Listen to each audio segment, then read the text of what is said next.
что такое любовь? Любовь — это когда одни наушники на двоих. Когда ты звонишь ей в 4 часа утра, чтобы просто сказать, что любишь. Это когда ты ругаешь ее за то, что она пошла гулять без шапки. Когда ты несешься к ней утром через весь город с 3 пересадками, чтобы просто обнять. Это когда ходишь с ней по магазинам, сидишь, ждешь ее полчаса, а потом она выходит и говорит, что там выбора вообще нет. Когда смотришь только те фильмы, которые ей нравятся.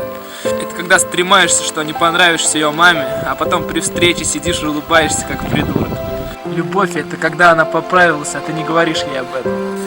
Это когда ты отдаешь ей свою куртку в дождь, а сам идешь рядом, мокрый и злой, но все равно счастлив. Любовь — это когда роняешь ее в снег, а потом поднимаешь и отряхиваешь. Любовь — это когда она греется в твоих карманах. Любовь — это счастье, а счастье — это быть любимым.